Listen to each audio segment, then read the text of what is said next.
పాత్రికేయ సోదరులకు, మీడియా మిత్రులకు,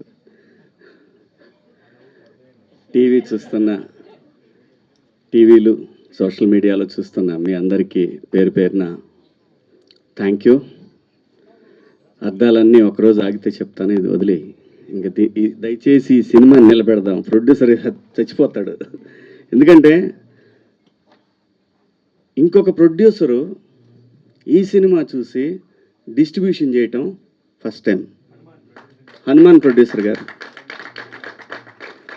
సినిమా చూసి చేశారు. ఇలాంటి సినిమా మా డైరెక్టర్ నీలకంఠ గారు చూశారు నిన్న. ఆయన చెప్పింది ఒకటే, కొన్ని తరాలకు ఒకసారి వస్తుంది ఇలాంటి సినిమా అని చెప్పాడు. వాస్తవంగా 2 రోజుల ముందు కనుక ప్రీమియర్స్ పడితే ఈ సినిమా పొజిషన్ వేరే. ఎందుకంటే అంత హార్డ్ హిట్టింగ్గా ఉండే ఈ సినిమా సెన్సార్ వల్ల డిలే అయింది. అందులో వాళ్ళ తప్పేం లేదు, కొన్ని అబ్జెక్ట్ చేస్తారు కదా, అలా చేయటం వల్ల సెన్సార్ సర్టిఫికేట్ రావటం లేట్ అవటం వల్ల ఈ సినిమా. కానీ ఈ సినిమాని 2026 మొత్తం మాట్లాడుకుంటారు, చూస్తూ ఉండండి మీరందరూ కూడా. అమెరికాలో, నార్త్ అమెరికాలో షోలు విపరీతంగా పెరిగినాయి. ఒక థియేటర్లో ఒక షో పెట్టిన వాళ్ళు 3 షోలు పెట్టారు. ఈ సినిమా ఖచ్చితంగా మనందరూ తెలుగు వాళ్ళు జనరల్గా ఏంటంటే నెట్ఫ్లిక్స్లో వాటిలో మలయాళం సినిమాలు, ఆయన బైసన్ డైరెక్టర్ మారి సెల్వరాజ్ అలాంటి డైరెక్టర్తో పోల్చి తన్ని మాట్లాడుతున్నారంటే వీఆర్ సో ప్రౌడ్.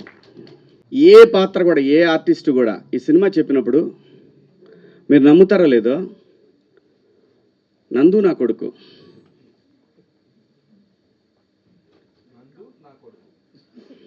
ఊరికే మణిక ఈ అమ్మాయి నా కూతురు, ఇంకో కూతురు, అలాగే నవదీప్ సర్పంచ్ ఈ అమ్మాయి నా కోళ్ళు.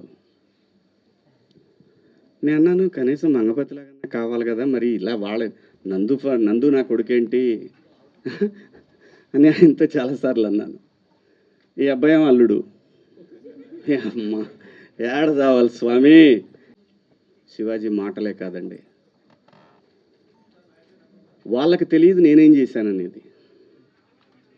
నేను ఆ షూటింగ్ చేస్తున్న రోజుల్లో నేను పడుకుంది 2 అవర్స్. ఎందుకంటే ఆ స్వెల్లింగ్ రావాలి ఆ ఫేస్లో. మీరు చూడండి, ఆ ఫేస్లో ఎప్పుడు కూడా నిద్రమోహంలో ఉంటుంది. అది కళ్ళు పెద్దవి చేస్తే సీరియస్గా ఉంటాయి. ఎందుకంటే నాకు కొడుకు, కోడలు, అల్లుళ్ళు ఇన్ని పాత్రలు ఉన్నప్పుడు బ్యాలెన్స్ చేయలేకపోతే డైరెక్టర్ దెబ్బతింటాడు పాత్ర చేయటానికి. ఎందుకంటే ఇది అన్నం పెట్టిందండి సినిమా, ఒక పేరు, ఒక ప్రతిష్టలు ఇచ్చింది సినిమా. దీనికోసం ప్రాణమైన పెడతాడు ప్రతి ఆర్టిస్టు కూడా. అలా ప్రాణం పెట్టి చేసిన సినిమా ఇది. కాబట్టి ఈరోజు మీ అందరికీ నచ్చిందంటే, సహజంగా ఈ మధ్యకాలంలో మీకు నచ్చిన సినిమాలు వేళ్ల మీద కొన్ని చెప్తాను. మీరు భుజాన వేసుకున్న సినిమాలు, గ్రేట్ ప్రీ వెడ్డింగ్ షో ఒకటి చాలా గట్టిగా పెట్టుకున్నవి. గట్టిగా వాళ్ళు ఎంత ప్రయత్నం చేశారో తెలియదు, బ్రహ్మాండంగా భుజాలకు ఎత్తుకొని. దయచేసి ఈ సినిమాకి నా వ్యక్తిగత విషయాలకి వాటి జోలు పోవద్దు, అది నేను సపరేట్గా చూసుకుంటాను. మీ అందరూ మనందరం కలిసి మాట్లాడుకుంటాం. దయచేసి ఈ సినిమాని ప్రమోట్ చేయండి. ఎందుకంటే ఆ నిందని నేను మోయాల్సి వస్తా లేకపోతే.